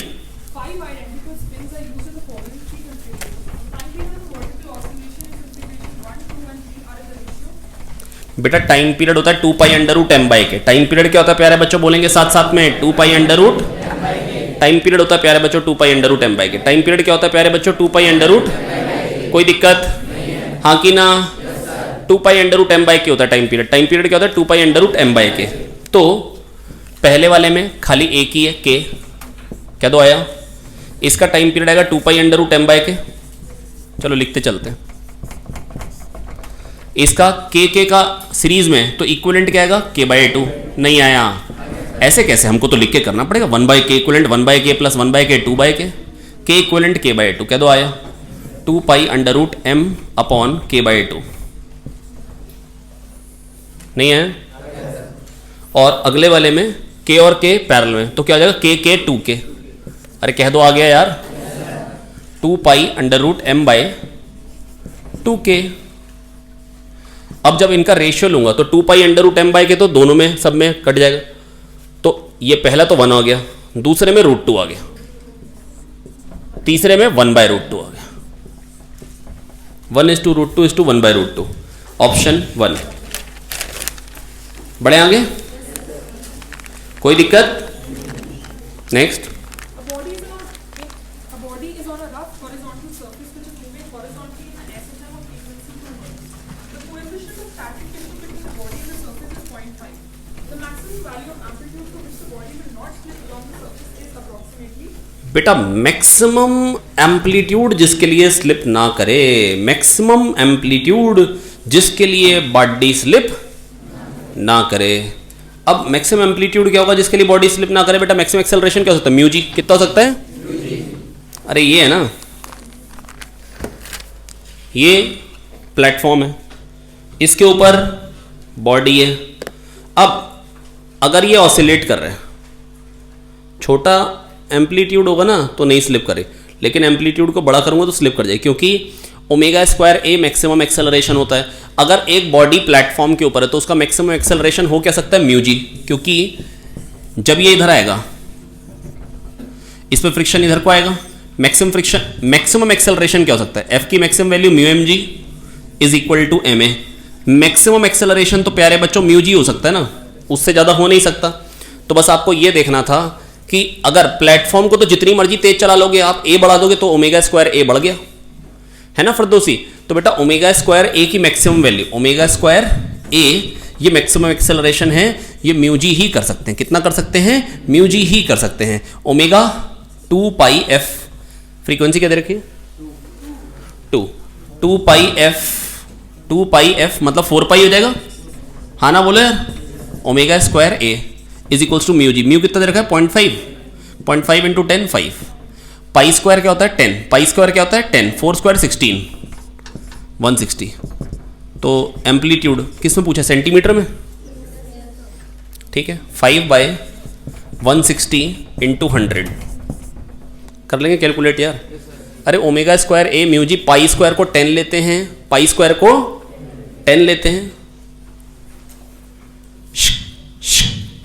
5 नहीं है, 2 8 जा 16, 2 5 जा 10, 25/8 कुछ आएगा 3 पॉइंट समथिंग। अब अप्रोक्सीमेटली अगर बात करी तो 3, क्वेश्चन में कह रखा है अप्रोक्सीमेटली, ध्यान से पढ़ना पड़ेगा क्वेश्चन। अप्रोक्सीमेटली 3, 25/8 3 पॉइंट, मैं जानता हूँ 3 शाम तक 3। अरे हाँ ना बोलो। साहिल बेटा आ रहा है नहीं आ रहा है? अंजलि ठाकुर, अरे बेटा मैक्सिमम एक्सेलरेशन कितना हो सकता है? Mu G. अगर कहते वर्टिकल है, क्या कहते? और कहते कि अगर ये इसको छोड़े नहीं, ये इसको छोड़े नहीं, तो मैक्सिमम एम्पलीट्यूड क्या लेते हैं? जब एक्सेलरेशन जी हो जाएगा, क्योंकि जी से ज्यादा किया तो ये तो जी से तेज आ नहीं पाएगा। कोई भी चीज जी से तेज नहीं चल पाती अपने आप से जब तक उस पर फोर्स ना लगाया जाए। अरे हाँ ना बोले यार। एक्सेलरेशन ड्यू टू ग्रेविटी तो जी आता है ना। अगर आपने इसको जी से तेज खींचा फिर क्या हो जाएगा? हम जुदा हो गए, हम जुदा, पर जुदा हमको करना नहीं है। तो वहां पर क्या करना पड़ता? अगर वर्टिकल एक्सेलरेशन हो तो ओमेगा स्क्वायर ए को जी के बराबर करना पड़ता, और हॉरिजॉन्टल होगा तो ओमेगा स्क्वायर ए को म्यू जी के बराबर करना पड़ेगा। बोलो आया? हाँ कि ना? कितने लोग ये क्वेश्चन कर पाए थे? मजा आ गया यार, इतने बच्चे भी कर पाए थे तो भी हम खुश हैं, बहुत ही बढ़िया। Next. A person normally weighing 60 kg stands on a platform which oscillates up and down simple harmonically with a frequency 2 Hz and an amplitude 5 centimeters. If a machine on the platform gives the person's weight, then consider the following statements.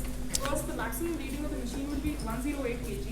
Second, the maximum reading of the machine will be 90 what the minimum reading of the machine will be. Okay तो बेटा पीछे बातचीत नहीं करेंगे, जीवन बातचीत नहीं करेंगे बेटे को हम उठा के फेंक देते हैं ना, है ना। तो प्यारे बच्चों यहाँ पर कह रहे हैं मैक्सिमम कितनी रीडिंग आएगी, मिनिमम कितनी रीडिंग आएगी। हेलो बेटा ऐसे कर कैसे कर रहे हैं, नहीं है। हाँ अब देखो ये है मान लो वेइंग मशीन, मान लो खड़ा अपना भाई कमलेश, है ना। हालांकि इस कंडीशन में रीडिंग हमेशा 0 आएगी, नहीं है समझ में, बहुत ही पतला है भाई। अब चलो मान लो कि मोटा वाला कमलेश है। अब बेटा मेरी बात सुने ध्यान से, जब इसका एक्सेलरेशन ए ऊपर को होगा तो उस टाइम रीडिंग क्या आएगी। अच्छा वेइंग मशीन बताती क्या, नॉर्मल फोर्स। ये मत कहते ना वेट बताती, क्योंकि अगर ऐसा होता तो मैं बिल्कुल डाइटिंग मेरे को करनी ही नहीं पड़ती कभी भी। मैं तो तुरंत से भाई ऐसे पाँव रखता 55, बहुत मजा आ गया। अरे हाँ ना बोलो यार, कम बगत 70 से नीचे करती नहीं कभी भी। तो वो बताती है नॉर्मल फोर्स, क्या बताती है, कितना कस के आपने उसको पुश किया। तो जब आप पूरा उस पर खड़े हो जाते तब नॉर्मल आता है। क्या तो आया, मतलब आप पूरा नहीं खड़े हो तो भी नॉर्मल ही आएगा, पर आपने कितना लगाया है। जब आप पूरा चढ़ जाएंगे उसके ऊपर तब उस टाइम वेट आएगा, और वो भी लिफ्ट में नहीं होनी चाहिए। पर कौन अपनी वेइंग मशीन को लिफ्ट पे रखता है यार, है ना। ये तो फिजिक्स में ही होता भाई, वेइंग मशीन लिफ्ट में वेइंग मशीन पड़ी है भाई। तुम्हारा कहीं पर भी रहे हो, कभी लिफ्ट में गए हो तो देखा कभी लिफ्ट में वेइंग मशीन ना, पता नहीं कौन रखाता है यार। एक मैं थक गया हूं ये फिजिक्स की प्रॉब्लम से। एक कहता a man was standing on a road, standing his umbrella at an angle 30 degree with the vertical to keep the rain away, and then he throws his umbrella and starts running. अरे बावड़ी पूछ, अगर मान लो मजे करने का मन है बारिश में भीगने का तो भी फोल्ड करो उसको, पैक करो, and then he started running, he throws his umbrella. पता नहीं क्या सिखा रहे हैं आजकल के बच्चों को। चलिए कोई दिक्कत की बात नहीं है। अरे नवंग बेटा एन ऊपर को आएगा, एम जी नीचे को आएगा। बोलो आया, एन माइनस एम जी बराबर एम है। क्या तो आया, अरे हाँ की ना। तो एन क्या हो जाएगा, एम जी प्लस है। एन क्या हो जाएगा, एन हो जाएगा एम जी प्लस है, एन हो जाएगा एम जी प्लस है। अच्छा बस बेसिकली जी इफेक्टिव आ जाता है यार। क्या दो आ गया। अब अगर ये ए से नीचे जा रही होगी तो क्या आ जाएगा, एम जी माइनस है। क्या दो आ गया। तो मैक्सिमम रीडिंग क्या आएगी, एम जी प्लस है, मिनिमम क्या आएगी, एम जी माइनस है। अच्छा ए की मैक्सिमम वैल्यू क्या होगी, ओमेगा स्क्वायर है। अरे मैक्सिमम एक्सेलरेशन ओमेगा स्क्वायर है, मैक्सिमम रफ्तार है ओमेगा। एक बार की बात है, मेरे को एक पार्टिकल मिला, कह रहा सर आई एम एसएचएम। मैंने कहा who are you, tell me mathematically. कहता I am x equal to A sine omega T plus 5। कहता आई एम, तो मैंने कहा व्हाट इज योर वेलोसिटी। कहता sir A omega cos omega T plus 5। मैंने कहा हाउ सालू। तो कहता dx by dt equal to v, dx by dt equal to v, A omega cos omega T plus 5, that is maximum रफ्तार is A omega, maximum velocity. कुछ लोग आके कहते हैं कि हमको रफ्तार नहीं पता क्या होती है, velocity speed, A omega cos omega T plus 5। अरे हाँ ना बोलो यार, नहीं है, A omega cos omega T plus 5। और मैक्सिमम एक्सेलरेशन क्या आएगा, minus omega square A sine omega T plus 5। मतलब मैक्सिमम एक्सेलरेशन ओमेगा स्क्वायर है, magnitude of maximum acceleration omega square है। सृष्टि समझ में आया। अब तो बेटा मैक्सिमम रीडिंग क्या आएगी। अच्छा मास में रीडिंग आ रही है ना, कोई दिक्कत की बात, आई विल टेल यू। तो बेटा देखो मास कितना था, 60। कितना था, 60। नॉर्मल फोर्स क्या बन जाएगा, 60 इंटू 10 प्लस ओमेगा स्क्वायर है। ओमेगा स्क्वायर क्या हो जाएगा, फ्रीक्वेंसी है 2 और एम्पलीट्यूड क्या है 5। तो ओमेगा स्क्वायर ए की वैल्यू पहले से निकाल लो, ओमेगा स्क्वायर है, अरे वही कैलकुलेशन है, 2 पाई एफ। फ्रीक्वेंसी 2 है ना, ए दे रखा है 5/100। क्या दो आ गया यार, नहीं आया। तो ये क्या हो जाएगा, मदद करो जरा यार, 2 पाई एफ तो बेटा 4 पाई हो गया ना, क्योंकि फ्रीक्वेंसी 2 है यार।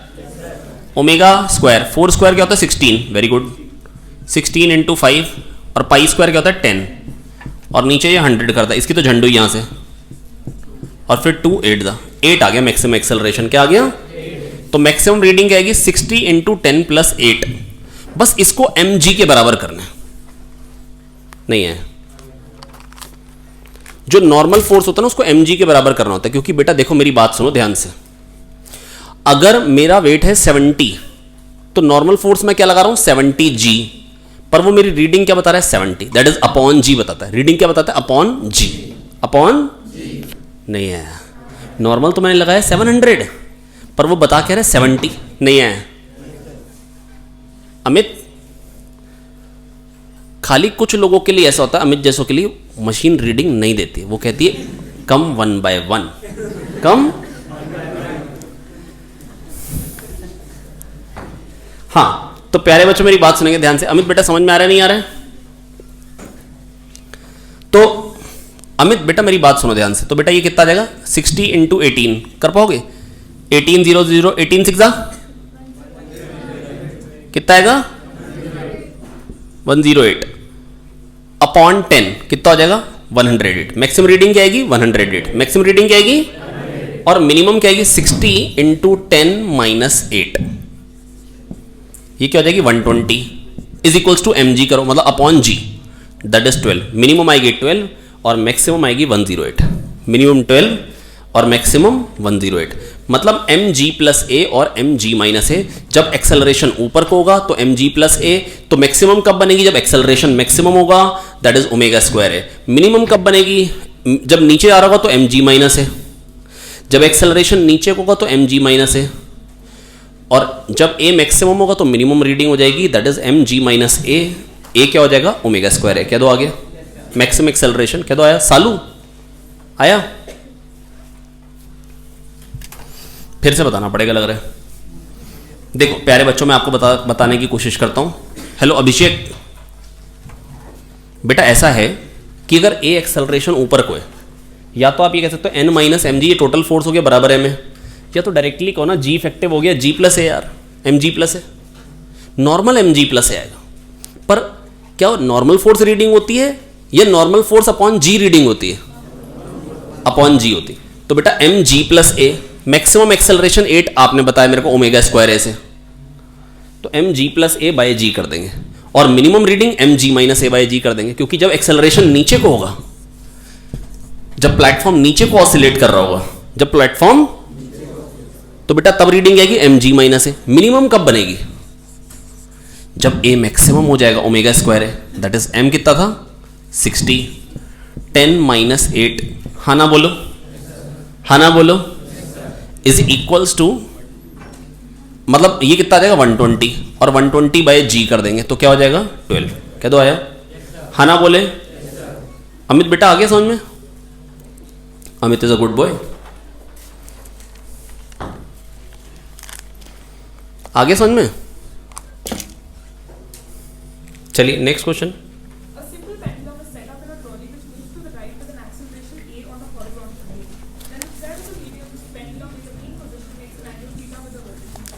और tan थीटा a बाई जी होता है। क्या ये बात बताऊं या समझ में आ गया?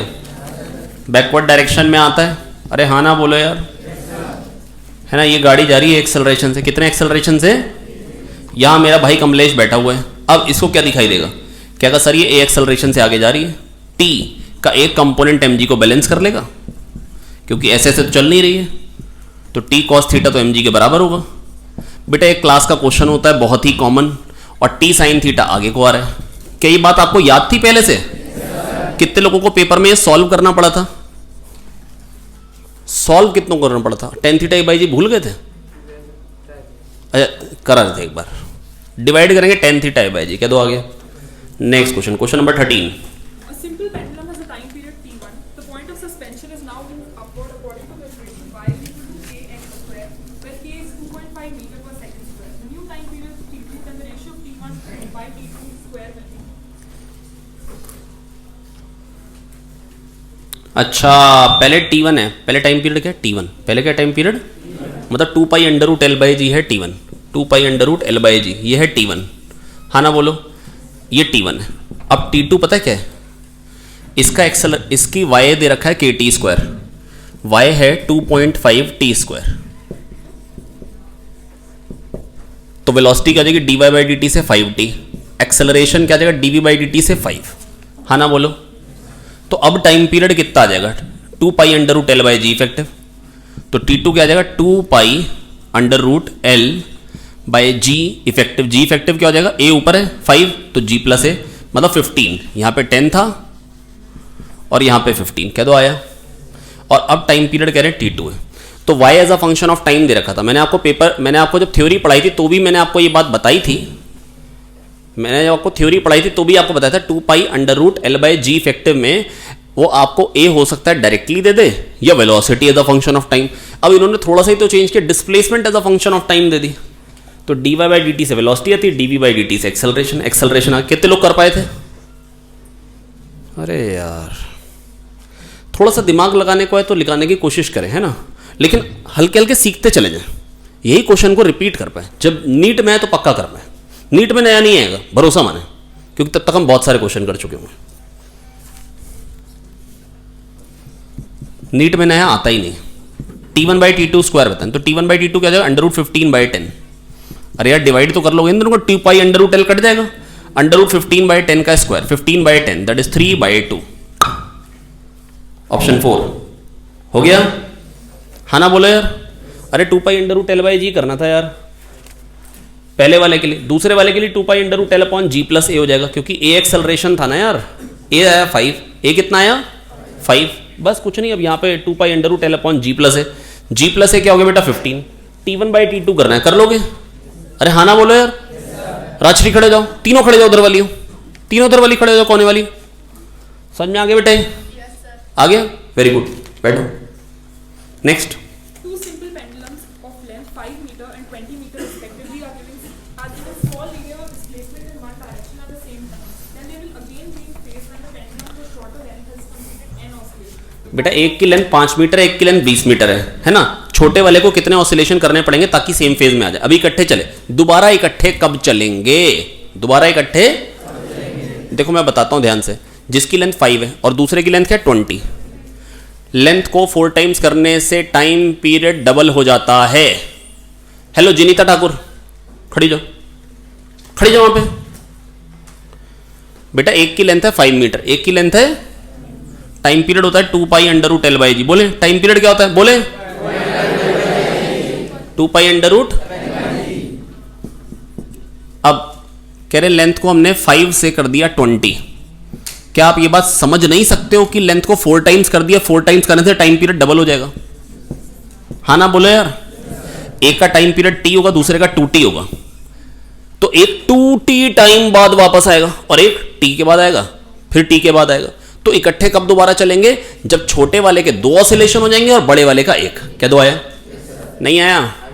हाँ ना बताओ, आ रहा है समझ में? कौन है, कौन है? फिर से बताएं, खड़े जाओ। You are a good boy. भाई सोच रहे ऐसा क्यों कह रहे हैं? बेटा लेंथ 5 मीटर है, हमने क्या कर दी 20 मीटर कर दी। क्या कर दी जिनीता? बेटा हमने लेंथ कर दी 20 मीटर, मतलब 4 टाइम्स कर दी। लेंथ कितनी कर दी? और बेटा लेंथ को अगर 4 टाइम्स करेंगे तो टाइम पीरियड डबल हो जाएगा? नहीं है, तो टाइम पीरियड डबल हो गया। इसके लिए 2t होगा, इसके लिए t होगा। दोनों को इकट्ठे डिस्प्लेस करके छोड़ा तो एक t टाइम बाद वापस आएगा, फिर t के बाद आएगा और दूसरा 2t के बाद आएगा, फिर 2t के बाद, मतलब 2t 4t 60 पे वापस आएगा। कह रहे दोबारा से सेम फेज में कब आएंगे? दोबारा साथ में कब होंगे? एक t के बाद वापस आएगा, दूसरा 2t के बाद वापस आएगा। साथ में कब होंगे? 2t के बाद, मतलब 2t टाइम के बाद। मतलब छोटे वाले के 2 ऑसिलेशन होगा और बड़े वाले का 1 ऑसिलेशन होगा, फिर साथ साथ होंगे। फिर जैसे मान लो अगर एक का टाइम पीरियड होता 1.2 और एक होता 1, एक का 1.2 सेकेंड होता, एक का 1 सेकेंड होता। बताओ छोटे वाले के कितने ऑसिलेशन लगेंगे? 6। 1.2 इंटू 5 6। ये 1.2 पे वापस आएगा, 2.4 पे आएगा, 3.6 पे आएगा, 4.8 पे आएगा, 6 पे आएगा, और ये 1 पे आएगा, 2 पे आएगा, 3 पे आएगा, 4 पे आएगा, 5 पे आएगा, 6 पे आएगा। इकट्ठे कब चलेंगे? 6 सेकंड बाद। क्या 2 आया? अरे एलसीएम लेना है यार। मतलब अगर एक का टाइम पीरियड 2 सेकंड, एक का 3 सेकंड है, कितने ऑसिलेशन के बाद, कितने टाइम बाद फिर से इकट्ठे स्टार्ट होंगे? छोड़ा, ये 2 के बाद आएगा, 4 के बाद आएगा, 6 के बाद आएगा, 8 के बाद आएगा, 10 के बाद आएगा, 12 के बाद, ये 3 के बाद आएगा और 6 के बाद भी आएगा। 2 4 6 सेकंड के बाद इकट्ठे स्टार्ट होंगे। तो बड़े वाले के 2 ऑसिलेशन, छोटे वाले के 3 ऑसिलेशन। अगर 2 और 3 सेकंड हुआ, ये 2 के बाद आया, 4 के बाद आया, 6 के बाद आया, ये 3 के बाद आया, फिर 6 के बाद आया। तो बड़े वाले के कितने ऑसिलेशन हुए? 2, और छोटे वाले के कितने ऑसिलेशन हुए? 3। जगन्नाथ आगे बेटा, खड़े जाओ, पक्का समझ में आ गया? कोई दिक्कत?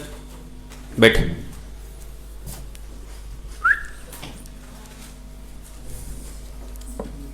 हाँ, बड़े आगे। हाँ, अगला में है बेटा हॉलो स्फीयर में से पानी लीक करता जा रहा है तो पहले टाइम पीरियड बढ़ता है और बाद में जब पूरा पानी निकल जाता है तो सेंटर ऑफ मास वापस वहीं आ जाता है तो टाइम पीरियड वही का वही हो जाता है। बेटा पहले क्या है, मेरी बात सुनो, मैं बता रहा हूं ना, सुनो ध्यान से। हेलो, क्वेश्चन नंबर है ये 15। ये इसके अंदर पानी है, क्या है? पानी नीड इज अ पानी इंडीड। यहां से बेटा क्या है, पानी निकल रहा है। क्या निकल रहा है? पहले पिएंगे ना।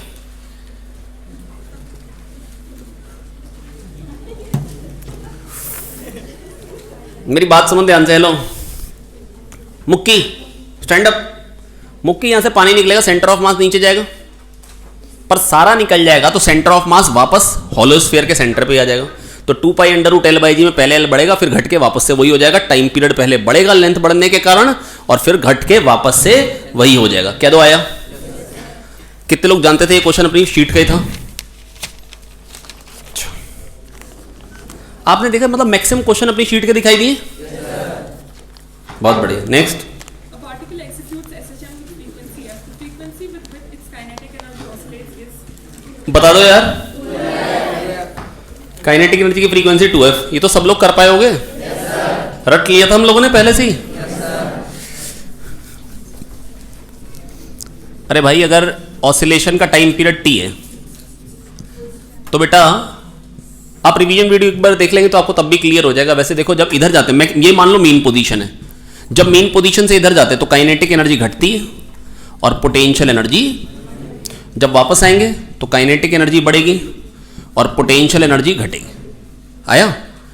हल्के होता जाता है, रुक जाता है, फिर बढ़ती है और फिर हल्के होता रुकता है, फिर ऐसे। तो जैसे अब जब इधर जाएगा फिर से वही काइनेटिक एनर्जी घटेगी और पोटेंशियल एनर्जी बढ़ेगी क्योंकि कॉम्प्रेशन बढ़ रहा है। और जब इधर आएगा तो काइनेटिक एनर्जी बढ़ेगी और पोटेंशियल एनर्जी घटेगी। तो जैसे घटी बढ़ी फिर से घटी बढ़ी। तो एक ऑसिलेशन में काइनेटिक एनर्जी की 2 साइकिल्स कंप्लीट होती हैं। इसलिए टाइम पीरियड जो होगा काइनेटिक एनर्जी के ऑसिलेशन का वो आधा हो जाएगा, वो आधा हो जाएगा। आपको पता मैंने खड़ा क्यों किया था? नहीं पता? सोचना। तो काइनेटिक एनर्जी के ऑसिलेशन का टाइम पीरियड हाफ हो जाएगा, फ्रीक्वेंसी डबल हो जाएगी। क्या दो आया? Next, a second's pendulum is placed in a space laboratory orbiting around the Earth at a height of 3 r, and r is the radius of the Earth. The time period of the pendulum is infinite. बेटा satellite में है ना, अगर lift की वो काट दे, क्या बोलते हैं, रस्सी काट दे, है ना, तो क्या आएगा बेटा? तो भी इनफाइनाइट। वैसे तो ऑसिलेट ही नहीं करेगा, लेकिन मतलब अगर गरीबी हो तो हमको आंसर क्या बोलना है? इनफाइनाइट। अगर कोई मान लो पेंडुलम को लेके छत से कूद जाए तो सिंपल पेंडुलम का टाइम पीरियड क्या आएगा? इनफाइनाइट। क्योंकि बेटा दोनों ही जी से आ रहे हैं तो वो मुड़ ही नहीं पाएगा। हाँ ना बोलो यार, ऑसिलेशन होगा ही नहीं एक्चुअली में। तो फिर अगर कोई क्या कितने टाइम बाद वापस आएगा तो इनफाइनाइट टाइम बाद। इनफाइनाइट टाइम तक वो हवा में रहेगा। चलिए कोई बात। नेक्स्ट बेटा, जीरो ऑसिलेशन कंप्लीट होने का टाइम जीरो हो सकता है क्या?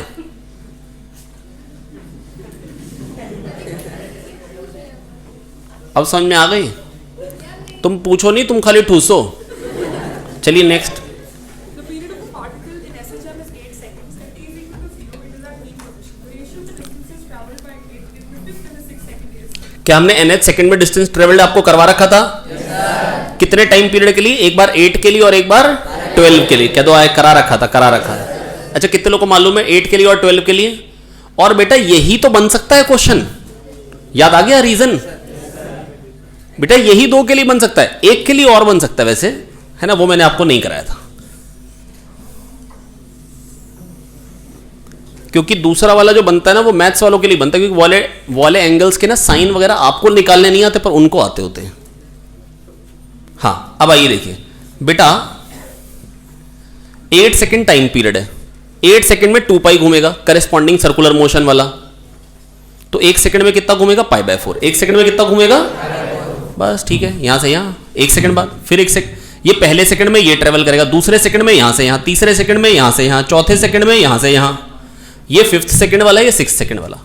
तो पाई बाय 4 अगर ट्रेवल करेगा तो यहां पर था तो शेडो यहां थी, a साइन पाई बाय 4 मतलब a बाय रूट 2, तो 5th सेकंड में a बाय रूट 2 ट्रेवल किया और 6th सेकंड में यहां से a पे आ गया, तो a minus a by root 2 कह दो आ गया यार। तो एक में a बाय रूट 2 और एक में a minus a by root 2 कह दो आ गया। पूछा क्या? रेशियो पूछा है, करूं? कितने लोग चाहते हैं कि भाई मजा आ जाएगा अगर आप सॉल्व कर दो, कमाल हो जाएगा बिल्कुल। ऐसे क्वेश्चन हम कर चुके हैं बेटा। पहले सेकंड में a बाय रूट 2, दूसरे सेकंड में a minus a by root 2, तीसरे सेकंड में फिर से वही a minus a by root 2, चौथे सेकंड में फिर से a बाय रूट 2 कह दो आ गया यार।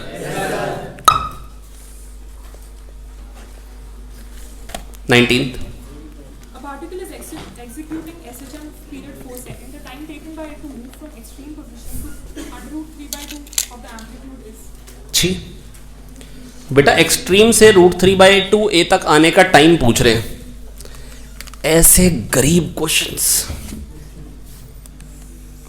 एक्सट्रीम पे पार्टिकल कहां पे? a रूट 3/2 पे आना है, मतलब यहां से यहां पे आना है, कह दो आ गया। मतलब 30 डिग्री पे, मतलब पाई बाय 6 ट्रेवल करना है, कह दो आ गया। तभी तो a cos 30 ही तो a रूट 3/2 होता है, नहीं आया? तो a से a रूट 3/2 पे आने का टाइम, पाई बाय 6 घूमने का टाइम, 2 पाई घूमने में t टाइम लगता है, पाई घूमने में t/2, पाई बाय 6 में t/12, 4/12 1/3 सेकेंड्स। किसका पेपर मेरे हाथ में?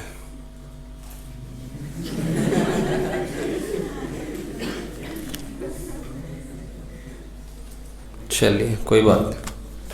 हाँ, इसके बाद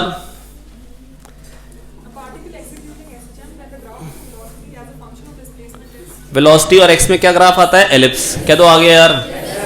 vx एलिप्स होता है, ax स्ट्रेट लाइन होता है, va v और a में क्या ग्राफ आता है? फिर से एलिप्स। नहीं आया? x equal to a sine omega t plus 5 लिख देता हूं, चलो खाली साइन ओमेगा टी तक लिख दूं, चलेगा या आगे लिखूं? v equal to a omega cos omega T, a equal to बेटा लिखवा दो यार minus omega square a sine omega T. हाँ ना तो बोल दो यार। तो एक्सेलरेशन और x में a sine omega T x है, तो एक्सेलरेशन क्या आ गया? Minus omega square x। क्या होगी? Straight line with negative slope. ax graph क्या होता है? Straight line. ax ग्राफ क्या होता है? v और x में sine square omega T plus cos square omega T को 1 कर दो, क्या बन जाएगा? X square by A square. मदद तो कर दो। Cos square omega T V square by A omega का स्क्वायर इक्वल टू 1। अरे X square by A square plus Y square by B square equal to 1 क्या होता है? एलिप्स। वी और ए में cos square omega T plus sine square omega T को 1 कर दो, V square by A square omega square plus A square by omega square capital A का whole square equal to 1। फिर से वैसी ही चीज आ गई, X square by A square plus Y square by B square equal to 1। तो बेटा we X में क्या ग्राफ होता है? एलिप्स। वी ए में क्या होता है? एलिप्स। ए एक्स में क्या होता है? Straight line.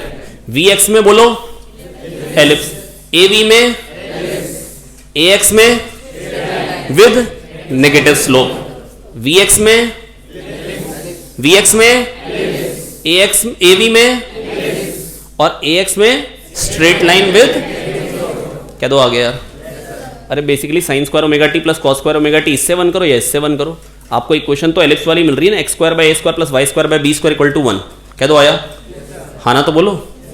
अच्छा कोई पूछे वी एक्स ग्राफ सर्कल है तो इसका मतलब ओमेगा क्या होगा? 1। बेटा अगर ए और बी बराबर होते तभी तो एलिप्स सर्कल बनता है। तो अगर कोई कहेगा वी एक्स ग्राफ सर्कल है इसका मतलब ओमेगा क्या होगा? 1। आया? ऐसा क्वेश्चन आपसे पूछेंगे नहीं, हमें उम्मीद कम है।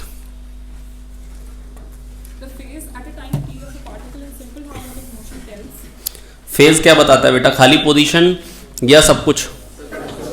सब कुछ, both position and direction of motion. हालत बताता है पूरी की पूरी। क्या बताता है? हालत बता देता है पूरी की पूरी। नेक्स्ट,